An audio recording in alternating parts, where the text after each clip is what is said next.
Welcome to your conditioning day. This is day 3 of your program. Now for this, what I would advise is a bit of music to play in the background. Always good when you're doing these sweaty type of workouts.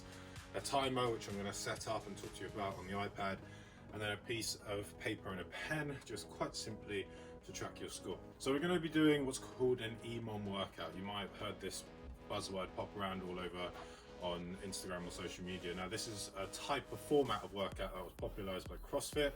EMOM simply stands for every minute on the minute. So to explain this as quickly as I can, each minute you will have an allocated amount of work.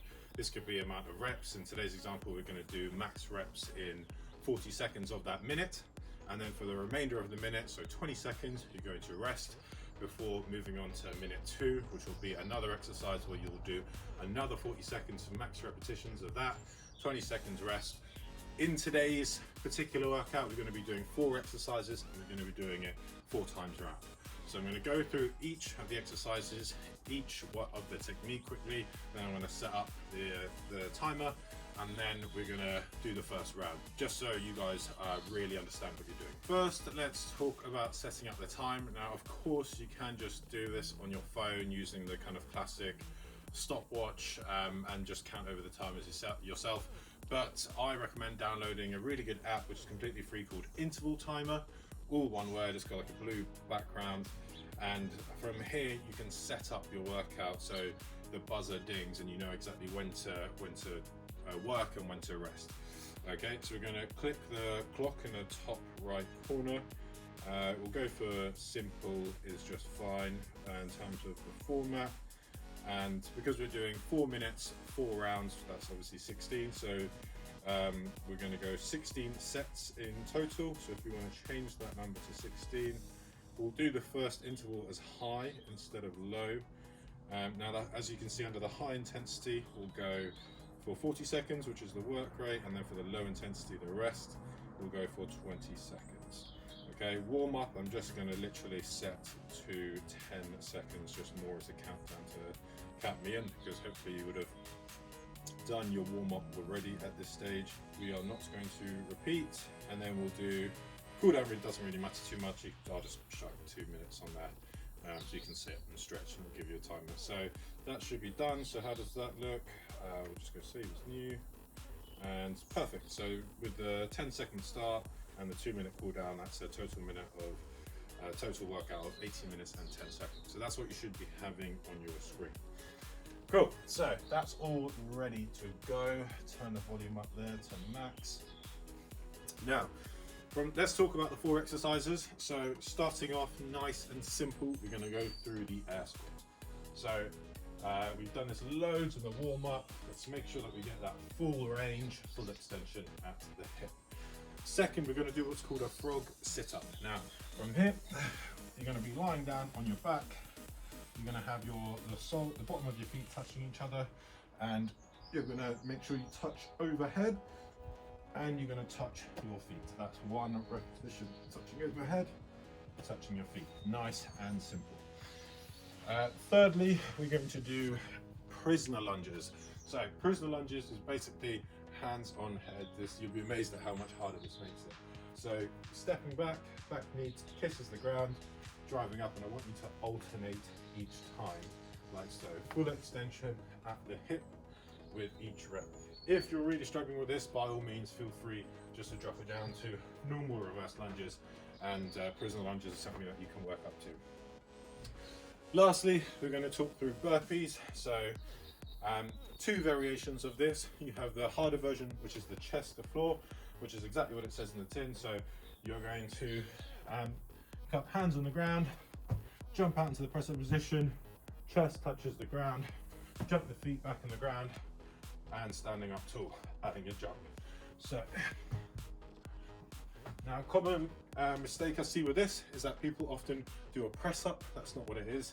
So it's not a case of doing press up like that. It'll make it super hard.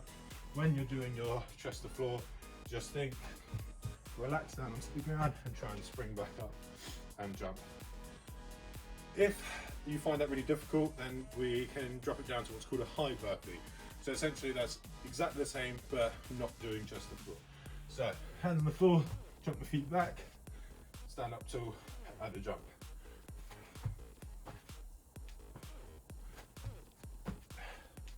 That is the high burpee. Actually, I'll chuck in one more variation in there. If you're really struggling with those, let's take out the jump and let's just go hands on the floor, walking the feet back like so. So walking the feet back and in, standing up. So one more variation if you're one of those many people that really despise burpees. Cool. So you've got your 4 exercises. The timer should be set. I'm gonna go through one round. I'm sure you understand it by now, but just to really hit home, like I said earlier, blow out some music in this. Lastly, sorry, keep, as you can see here, I've written out just a simple 4x4 diagram, rounds on the top, exercise on the bottom, and on the 20-second rest periods, I'm just going to record what I get, because talking about progressive overload, we're not going to change the workout. We're going to aim to build on our scores each week.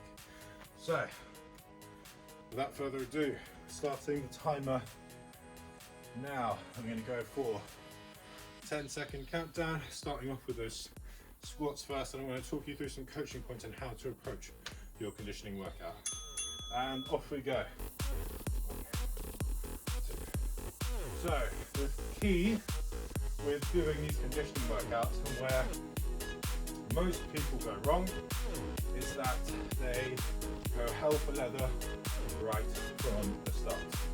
Okay, now 60 minutes is a pretty long time. If you think about 100 meter, if you think about a marathon, you wouldn't start that doing 100 meter sprint. So you want to operate at that 75 to 80% pace, like an 8 out of 10. So your heart rate should be high, but it should be manageable. Perfect. So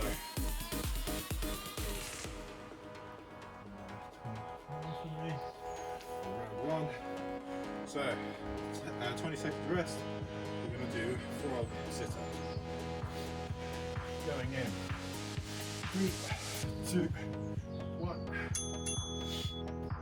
So yeah, the key of all these exercises is keeping that heart rate at about 75 to 80%. Now obviously you don't need to know this, it's exactly like RPE, you just go by feel. Because what you don't want to do, which I've seen time and time again, is to smash the first round, get really high numbers, and then basically die in the latter 2 or 3 and just be in a pain cave. That's not going to be a smart way to approach a workout.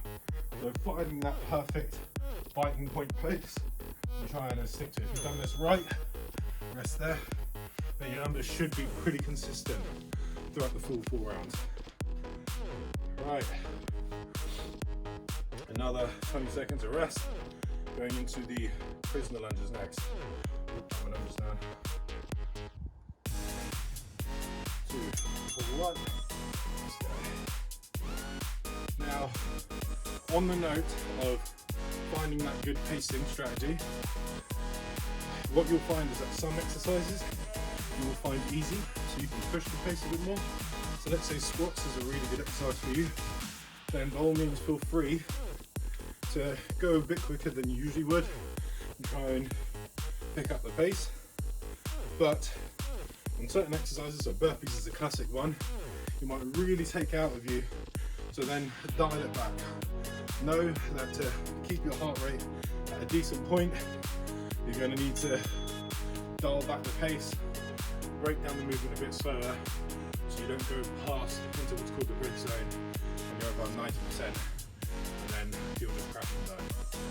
So, burpees is a pretty big guy, has always been the case for me, so I'm going to intentionally slow these down now. 2, 1.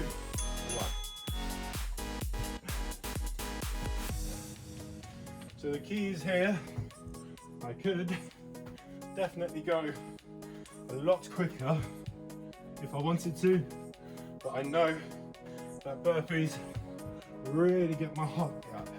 So I'm going to intentionally slow the movement down, give myself a bit more time at the top, essentially just take my time with it.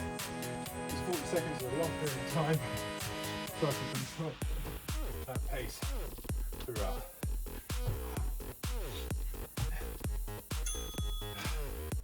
And that is the first round of 4 rounds done of your EMOM.